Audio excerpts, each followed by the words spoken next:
Assalamualaikum warahmatullahi wabarakatuh. Saya Nur Kamaruzaman, mahasiswa dari STI Gizi Bogor, ingin menjelaskan tentang perilaku organisasi. Pengertian dari perilaku organisasi ini adalah studi yang mempelajari bagaimana individu, kelompok, dan struktur organisasi berinteraksi dalam suatu lingkungan kerja. Ilmu ini bertujuan untuk memahami dan menjelaskan serta meningkatkan efektivitas dan produktivitas perilaku dalam organisasi, yaitu untuk mencapai tujuan yang telah disepakati sebelumnya atau tujuan yang telah ditetapkan.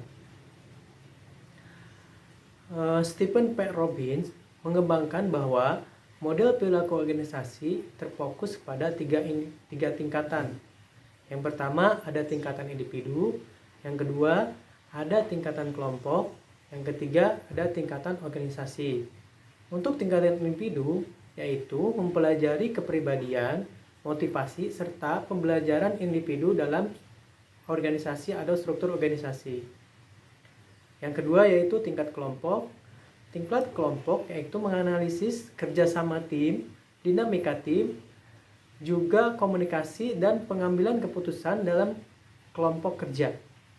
Yang ketiga, ada tingkat organisasi yang mengkaji semua struktur organisasi dan sistem kebijakan yang mempengaruhi perilaku individu dan kelompok. Tujuan memahami perilaku organisasi yang pertama yaitu untuk meningkatkan efektivitas produktivitas organisasi itu sendiri. Yang kedua, meningkatkan motivasi kinerja karyawan. Yang ketiga, membangun lingkungan kerja yang positif karena telah mengetahui dan memahami karakteristik setiap individu karyawan. Yang keempat, meningkatkan kepuasan karyawan. Yang kelima yaitu memprediksi karena telah mengetahui dan mempelajari bagaimana setiap individu mempunyai karakteristik masing-masing. Yang keenam, eksplanasi, yaitu menjelaskan bagaimana peristiwa terjadi di dalam organisasi tersebut. Yang ketujuh, pengendalian. Kemampuan prediksi dan eksplanasi akan membantu pemimpin dalam menjelaskan dan menjalankan pengendalian individu, kelompok untuk mencapai tujuan bersama. Adapun masalah-masalah yang terjadi dalam organisasi itu, yang pertama komunikasi yang tidak efektif, yang kedua kurangnya motivasi karyawan, yang selanjutnya yaitu resistensi terhadap perubahan, rentan akan terjadinya konflik-konflik karena ada perubahan-perubahan baru. Yang selanjutnya yaitu kepemimpinan yang tidak efektif karena seorang pemimpin tidak memahami akan setiap individu atau perilaku dari individu tersebut. Yaitu adapun yang selanjutnya perbedaan dari individu itu sendiri. Yang selanjutnya yaitu bagaimana memotivasi karyawan.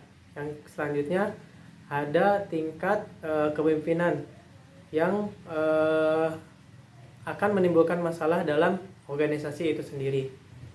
Adapun manfaat dari mempelajari perilaku organisasi, yang pertama yaitu meningkatkan efisiensi produktivitas. Dengan memahami setiap perilaku organisasi, pemimpin dapat menerapkan strategi yang lebih baik dalam menentukan arah perusahaan itu sendiri. Yang kedua, dapat memahami cara untuk memotivasi karyawannya. Jadi dengan melakukan pendekatan yang tepat, organisasi dapat melakukan atau meningkatkan semangat kerja karyawannya. Yang selanjutnya yaitu mengembangkan kepemimpinan yang efektif. Jadi pemimpin dapat memahami perilaku organisasi dengan mengelola tim, dengan mengelola kelompok dengan jauh lebih baik. Yang selanjutnya menciptakan budaya organisasi yang positif. Menjadikan lingkungan kerja lingkungan kerja yang baik dapat meningkatkan loyalitas dan kesejahteraan karyawannya. Yang selanjutnya mengurangi konflik dan meningkatkan kerjasama antar karyawan. Pemahaman tentang dinamika kelompok akan membantu dalam menyelesaikan konflik dengan jauh lebih efektif dengan mengetahui dan memahami serta mempelajari perilaku organisasi ini.